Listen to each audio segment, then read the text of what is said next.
Talks for geography. Guys, आज का हमारा जो टॉपिक है वो है ज्वालामुखी। तो आइए स्टार्ट करते हैं हमारी आज की क्लास। ज्वालामुखी, सबसे पहले हम बात करेंगे कि ज्वालामुखी क्या होता है। तो पृथ्वी के आंतरिक भाग या भूगर्भ से जब किसी छिद्र के सहारे जो गर्म तप्त मैग्मा धरातल के ऊपर लावा के रूप में प्रकट होता है तो उसे ही ज्वालामुखी कहा जाता है। इसी तरह से एक और शब्द होता है ज्वालामुखी क्रिया। ज्वालामुखी क्रिया या फिर ज्वालामुखीता।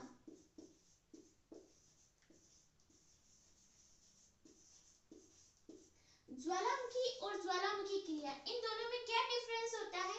इन दोनों में यह डिफरेंस होता है कि ज्वालामुखी में तो सिर्फ जो पृथ्वी का जो भूगर्भ होता है, जो आंतरिक भाग होता है, तो उससे छिद्र के सहारे जो तप्त लावा होता है वो बाहर निकलता है, उसे ही ज्वालामुखी कहते हैं। परंतु ज्वालामुखी क्रिया में लावा के पृथ्वी के आंतरिक भाग से निकलने से लेकर जो उसके बाहर आकर ठंडा होकर जमने तक की सारी जो प्रोसेस है वो ज्वालामुखी क्रिया के अंतर्गत शामिल की जाती है। तो ज्वालामुखी और ज्वालामुखी क्रिया, इन दोनों में अंतर होता है। और क्या अंतर होता है कि ज्वालामुखी में तो सिर्फ पृथ्वी के आंतरिक भाग से जो तप्त लावा है वो बाहर प्रकट होता है, उसे ही ज्वालामुखी कहते हैं। परंतु ज्वालामुखी क्रिया में उसकी उत्पत्ति से लेकर उसके ठंडा होकर जमने तक की सारी क्रिया को शामिल किया जाता है। ज्वालामुखी क्रिया से कई प्रकार के पदार्थ बाहर निकलते हैं। ठोस, द्रव, गैस, तीनों ही प्रकार के जो पदार्थ है वो इससे बाहर निकलते हैं। तो सबसे पहले हम बात करते हैं ठोस पदार्थों की।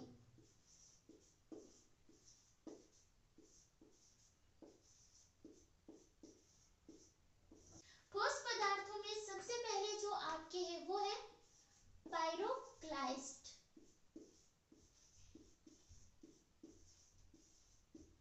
पाइरोक्लास्ट ज्वालामुखी क्रिया के दौरान जब चट्टानों के जो टुकड़े हैं जब वो बाहर निकलते हैं तो तब उन्हें क्या कहा जाता है? उन्हें कहा जाता है पाइरोक्लास्ट।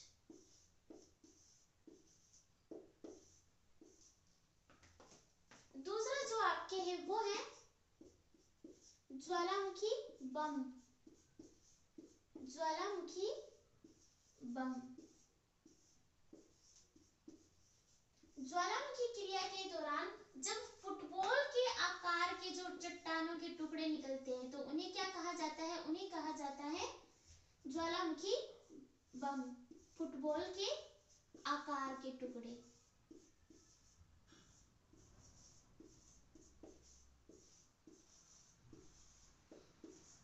इसी तरह से तीसरा है लेपिली। लेपिली किसे कहा जाता है? जब चट्टानों के जो टुकड़े हैं वो जब अखरोट के आकार में जब निकलते हैं तब उसे क्या कहा जाता है? अखरोट के आकार वाले टुकड़े, तब उन्हें लेपिली कहा जाता है।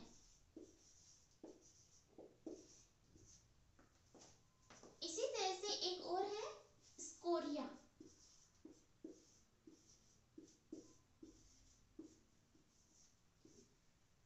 इसमें आप क्या जाते हैं? मटर या चने के दाने के समान।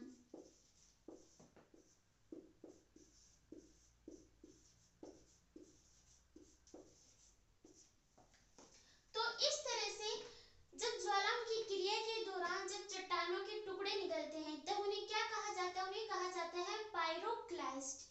और जब चट्टानों के जो टुकड़े हैं जब वो फुटबॉल के आकार में मिलते हैं या निकलते हैं तब उन्हें क्या कहा जाता है? तब उन्हें कहा जाता है ज्वालामुखी बम। और जब अखरोट के आकार के जो चट्टानों के टुकड़े निकलते हैं तब उन्हें क्या कहा जाता है? तब उन्हें लेपिली कहा जाता है। और जब मटर या चने के दाने के समान चट्टानों के जो टुकड़े हैं वो ज्वालामुखी क्रिया के दौरान निकलते हैं तब उन्हें क्या कहा जाता है? तब उन्हें स्कोरिया कहा जाता है। तो ये जो आपको ध्यान रखना है क्योंकि ये कई बार एग्जाम में पूछा जाता है कि लेपिली किसे कहते हैं। तो लेपिली ज्वालामुखी क्रिया के दौरान जब अखरोट के आकार वाले चट्टानों के टुकड़े निकलते हैं तब उन्हें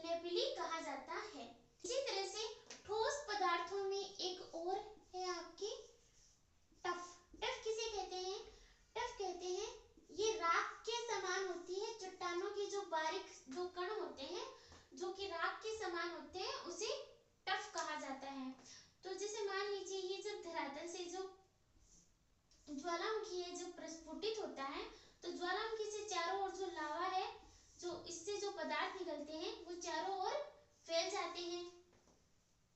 कुछ इस तरह से चारों ओर है वो निकलकर जो लावा है वो फैल जाएगा। इसी तरह इससे क्या होता है कि जो राख है वो राख के जो कण होते हैं वो क्या होंगे कि जब ये ज्वालामुखी जब प्रस्फुटित होता है तो इससे गैस निकलती है और जो गैस के साथ जो धूल के जो कण है जो राख होती है वो क्या होती है ऊपर वायुमंडल में ऊपर उस गैस के साथ उड़ जाती है। फिर धीरे धीरे फिर ये राख क्या होगी, ये जो राख ऊपर वायुमंडल में जो फैली थी फिर धीरे धीरे ये जो राख वो क्या होगी यहाँ पर नीचे आकर क्या होगी जमने लग जाएगी इसके दोनों ओर। और जब ये जो राख जमेगी तो उस टाइम इसमें क्या होगा कि इसमें ये गैस के साथ मिश्रित थी ऊपर, तो जब ये यहाँ पे जमेगी तो इसमें जो गैस की मात्रा है वो भी इसमें रहेगी।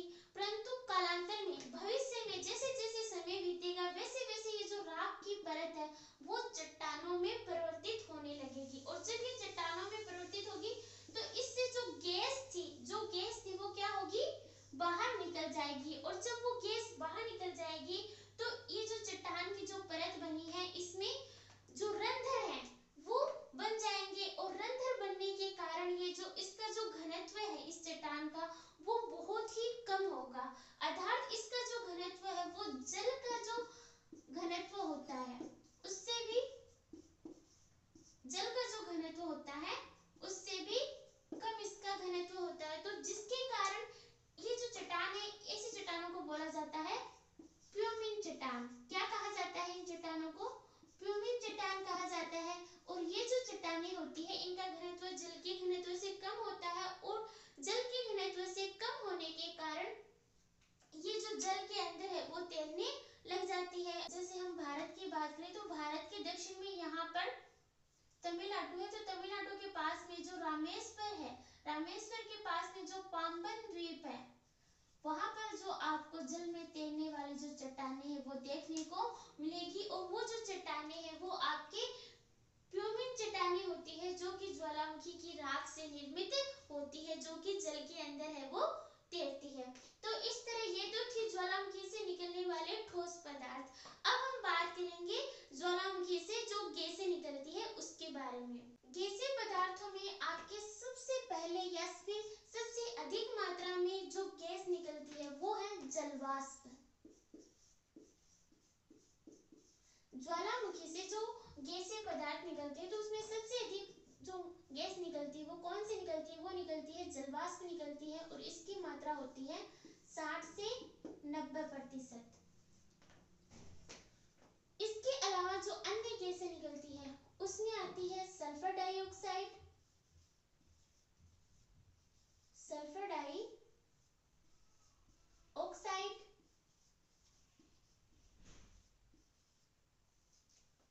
इसके अलावा जो गैस आती है वो है कार्बन डाइऑक्साइड,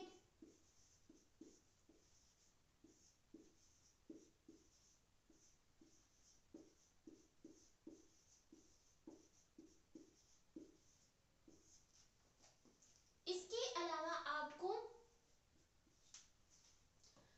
कार्बन डाइसल्फाइड,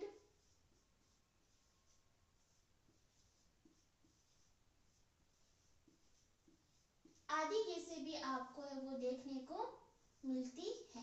तो इस तरह से गैसीय पदार्थों में सबसे अधिक जो गैस निकलती है वो निकलती है जलवाष्प के रूप में। कितनी 60 से 90% है वो गैस है वो जलवाष्प के रूप में निकलती है। इसके अलावा सल्फर डाइऑक्साइड, कार्बन डाइऑक्साइड और कार्बन डाइसल्फाइड आदि गैसें भी है वो आपको ज्वालामुखी की क्रिया के दौरान देखने को मिलती है।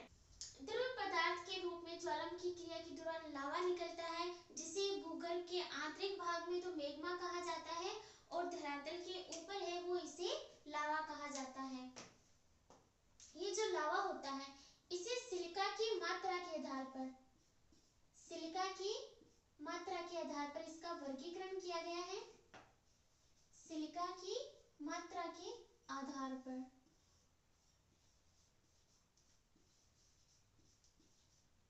सिलिका की मात्रा के आधार पर जो लावा है वो दो प्रकार का होता है।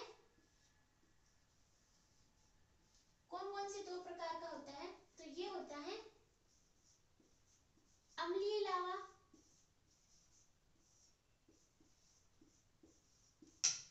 और दूसरा होता है क्षारीय लावा।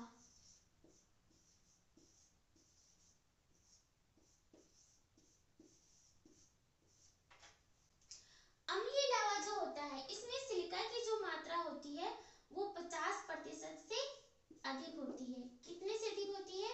50% से अधिक सिलिका की मात्रा।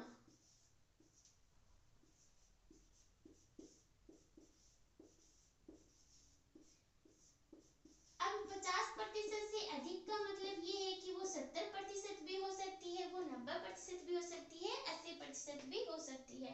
तो इसमें अम्लीय लावा के अंदर जो सिलिका की मात्रा है वो 50% से अधिक होती है और क्षारीय लावा में 50% से कम सिलिका मात्रा, कम सिलिका की मात्रा।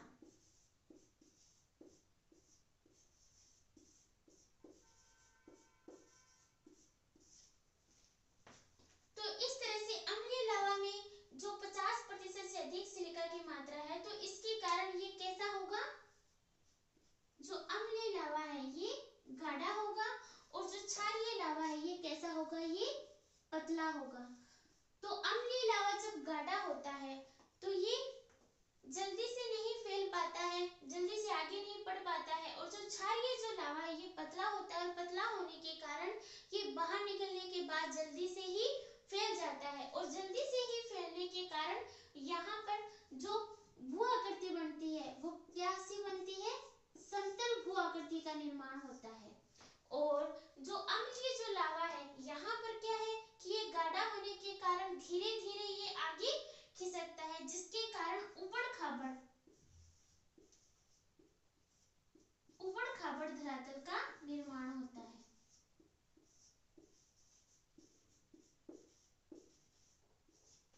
तो इस तरह से सिलिका की मात्रा के आधार पर जो लावा है इसे दो भागों में बांटा गया है, अम्लीय लावा, क्षारीय लावा। अम्लीय लावा इसमें सिलिका की मात्रा 50% से अधिक होती है जिसके कारण ये अधिक गाढ़ा होता है और क्षारीय लावा जिसमें 50% से कम सिलिका की मात्रा होती है जिसके कारण ये पतला होता है और पतला होने के कारण काफी दूरी में ये फैल जाता है जिससे समतल आकृति का निर्माण होता है।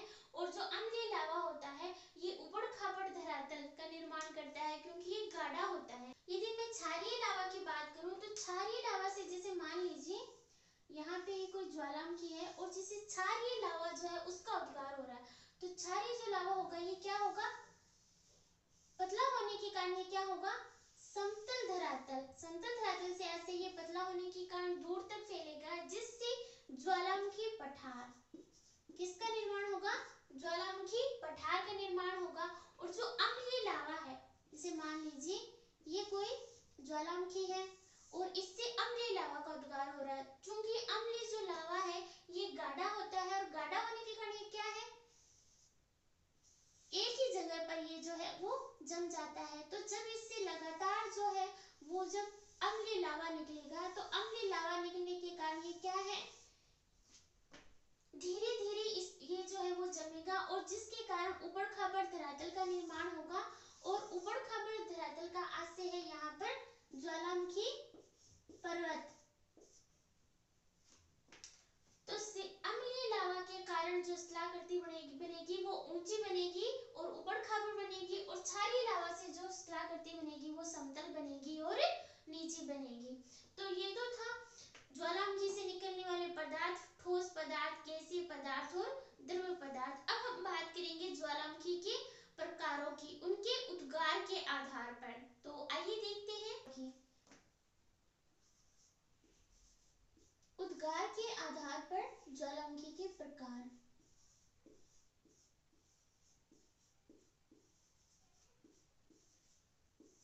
उद्गार के आधार पर ज्वालामुखी प्रकार।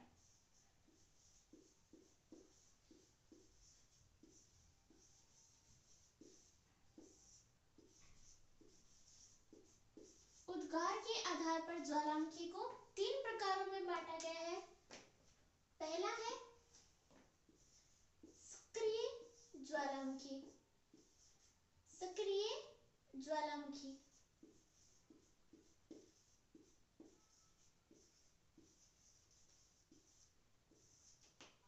दूसरे हैं प्रसुप्त ज्वालामुखी।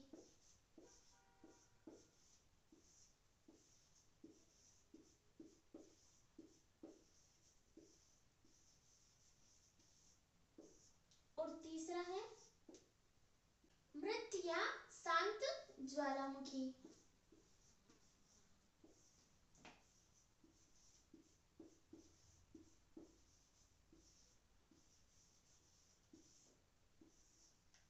सक्रिय जो ज्वालामुखी है इन्हें जागृत ज्वालामुखी भी कहते हैं और इन ज्वालामुखियों से जो लावा है वो निरंतर निकलता रहता है, यानी भूतकाल में भी निकलता था, अभी वर्तमान में भी निकल रहा है और फ्यूचर में भी इनसे जो लावा है वो निरंतर निकलता रहता है। प्रसुप्त जो ज्वालामुखी है ये ऐसे ज्वालामुखी हैं जिनसे पहले जो लावा है वो निकला था, परंतु अभी वर्तमान समय में ये क्या है, शांत अवस्था में है, यानी किसी भी प्रकार का है वो इनसे लावा नहीं निकल रहा है, परंतु भविष्य में इनसे है वो लावा निकलने के चांस है, तो इन्हें प्रसुप्त ज्वालामुखी की श्रेणी में रखा जाता है। और तीसरा जो प्रकार है वो है मृत या शांत ज्वालामुखी।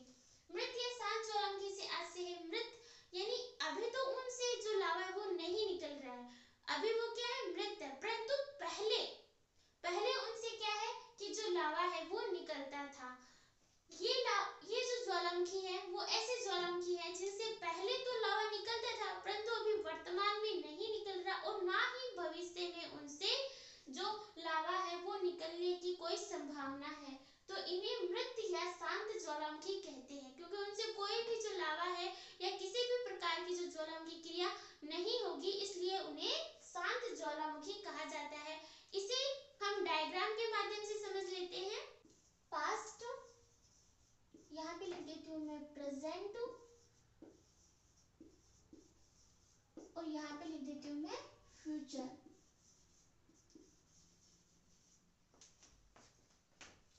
भूतकाल, वर्तमान काल और भविष्य काल।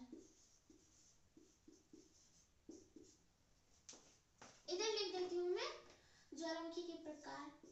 सक्रिय या जागृत ज्वालामुखी, दूसरा था प्रसुप्त ज्वालामुखी और तीसरा था हमारा शांत या मृत ज्वालामुखी।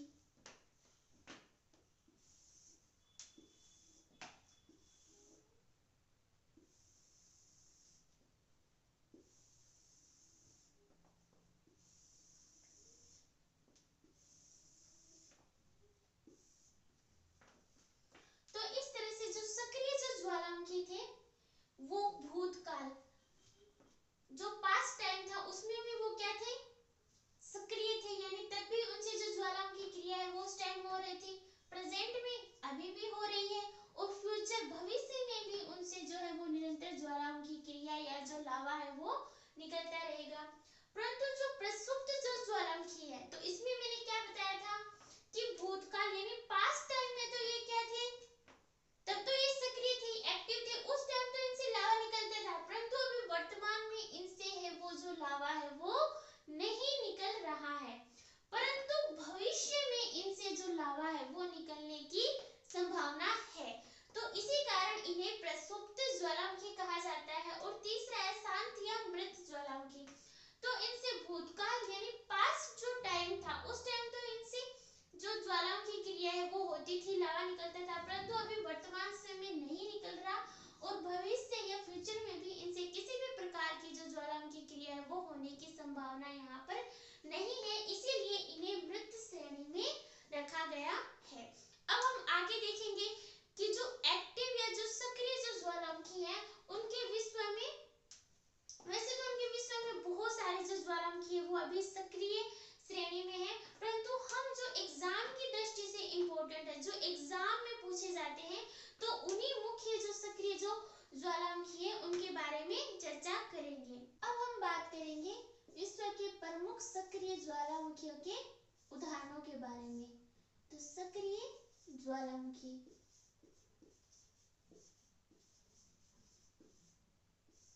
सक्रिय ज्वालामुखी में सबसे पहले जो ज्वालामुखी है वो है मोनोलोआ।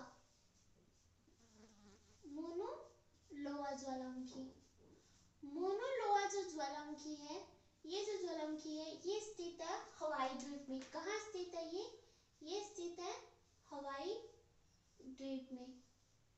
और हवाई द्वीप कहाँ है? हवाई द्वीप प्रशांत महासागर में है। और किसके अंडर में है?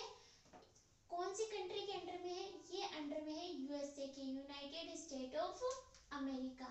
तो यदि आपसे ये क्वेश्चन पूछा जाए कि हवाई द्वीप किस कंट्री के अंतर्गत या अधिकार क्षेत्र में है, तो ये यूएसए के अधिकार क्षेत्र में है। और मोना लोआ जो ज्वालामुखी है ये कहाँ पाया जाता है? ये हवाई द्वीप पे पाया जाता है। मोना लोआ जो ज्वालामुखी है, ये ज्वालामुखी क्षेत्रफल की दृष्टि से ये विश्व का सबसे बड़ा ज्वालामुखी है। क्षेत्रफल की दृष्टि से विश्व का सबसे बड़ा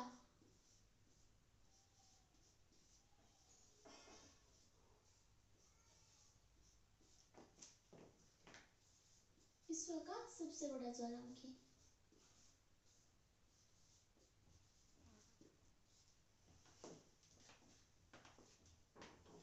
और विश्व का सबसे बड़ा ज्वालामुखी होने के कारण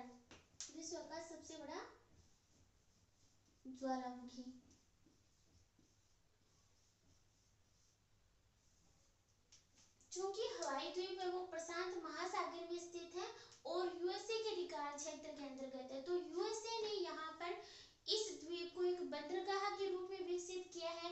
और ये जो प्रशांत महासागर है उसके बीच में स्थित है। तो चारों ओर से यहाँ पर जो हवाई जहाज है वो आते रहते हैं। इसी कारण इसे प्रशांत महासागर का चौराहा भी कहा जाता है।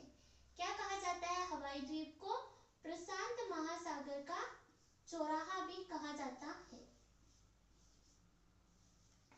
प्रशांत महासागर का चौराहा। नेक्स्ट जो हमारा ज्वालामुखी है वो है किलायू। किलायू जो ज्वालामुखी है ये कहाँ है? ये भी आपके है हवाई द्वीप में। क्षेत्रफल की दृष्टि से तो सबसे बड़ा जो ज्वालामुखी था वो कौन सा था? वो था मोना लोआ। परंतु यदि सक्रिय ज्वालामुखी की बात करें तो विश्व का सबसे बड़ा जो सक्रिय ज्वालामुखी है वो है किलायू। विश्व का सबसे अधिक सक्रिय ज्वालामुखी, सबसे अधिक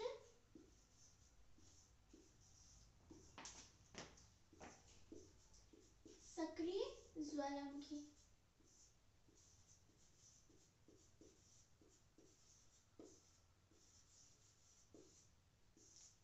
तीसरा जो ज्वालामुखी है वो है स्ट्रोम्बली।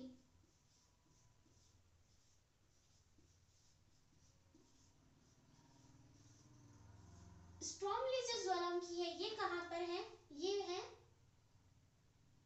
इटली। इटली में लिपारी द्वीप।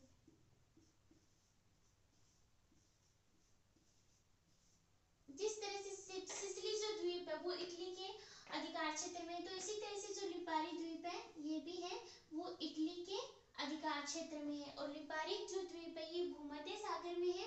इसी कारण जो ये स्ट्रोम्बली जो ज्वालामुखी है, तो स्ट्रोम्बली ज्वालामुखी को भूमध्य सागर का प्रकाश स्तंभ भी कहा जाता है। क्यों कहा जाता है? क्योंकि इससे हर आधे घंटे के अंदर है वो लावा है वो निकलता रहता है। तो जिससे जो भूमध्य सागर के अंदर जो हवाई जहाज है तो उनको रास्ता मिलने में आसानी रहती है। इसीलिए इसे भूमध्य सागर का प्रकाश स्तंभ कहा जाता है। जो स्ट्रोम्बली जो ज्वालामुखी है इसे भूमध्य सागर का प्रकाश स्तंभ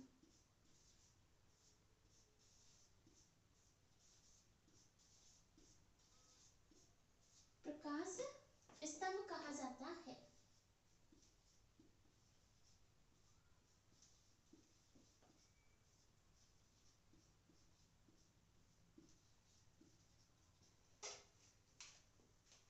नेक्स्ट जो ज्वालामुखी है वो है कोटोपैक्सी।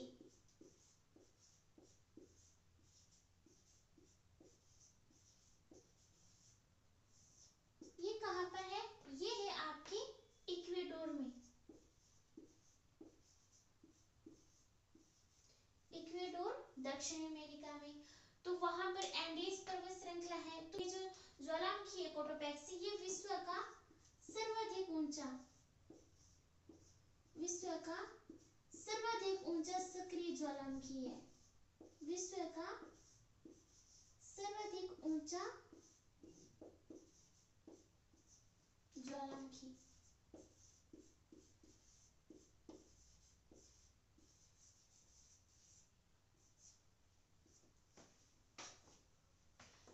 नेक्स्ट जो हमारा ज्वालामुखी है वो है माउंट इरेबस। ये है अंटार्कटिका महाद्वीप में।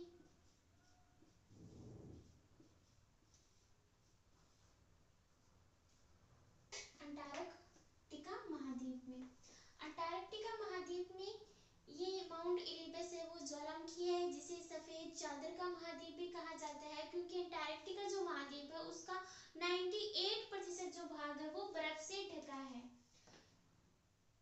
इस महाद्वीप का एकमात्र सक्रिय ज्वालामुखी, इस महाद्वीप का एकमात्र सक्रिय ज्वालामुखी।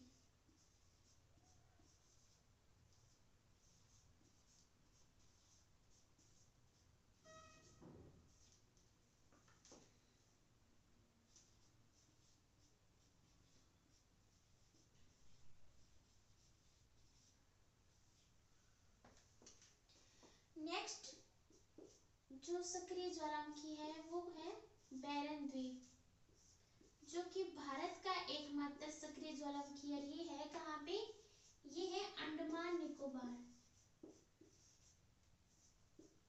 अंडमान निकोबार जो द्वीप समूह है वहां पर है, अंडमान निकोबार में है भारत का एकमात्र सक्रिय ज्वालामुखी। भारत का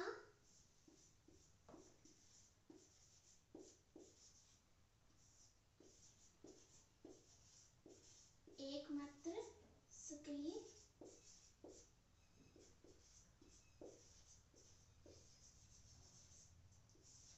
ज्वालामुखी। तो इस तरह से जो सक्रिय जो ज्वालामुखी थे, तो उनमें सबसे पहला था मोना लोआ ज्वालामुखी, जो कि हवाई द्वीप में स्थित है, और क्षेत्रफल की दृष्टि से ये विश्व का सबसे बड़ा सक्रिय ज्वालामुखी है। और इसे जो हवाई जो द्वीप है इसे प्रशांत महासागर का चौराहा भी कहा जाता है। किलायू जो ज्वालामुखी है ये भी हवाई द्वीप में स्थित है और विश्व का सबसे अधिक सक्रिय ज्वालामुखी। आपको ध्यान रखना है, कंफ्यूज नहीं होना। क्षेत्रफल की दृष्टि से जो सबसे बड़ा है वो है मोना लोआ, और सक्रिय जो सबसे अधिक ज्वालामुखी है वो कौन सा है? वो है किलायू। स्ट्रोमली जो ज्वालामुखी है ये इटली में लिपारी द्वीप में स्थित है और इसे भूमध्य सागर का प्रकाश स्तंभ भी कहा जाता है। कोटोपैक्सी जो है ये इक्वेडोर में है और ये है विश्व का सर्वाधिक ऊंचा सक्रिय ज्वालामुखी है। माउंट इरेबस जो है ये अंटार्कटिका महाद्वीप में है और ये अंटार्कटिका महाद्वीप का एकमात्र सक्रिय ज्वालामुखी है। बेरन द्वीप जो कि भारत अंडमान निकोबार द्वीप समूह में है और भारत का एकमात्र सक्रिय ज्वालामुखी है। तो हमारी आज की जो ये क्लास है ये यहीं पे समाप्त होती है। हमारी आज की इस क्लास में हमारा जो ये टॉपिक है वो कंप्लीट नहीं हो पाया है। हमारी आगामी क्लास में हम हमारा जो ये टॉपिक है उसे कंप्लीट करेंगे, जिसमें हम ज्वालामुखी के अंग,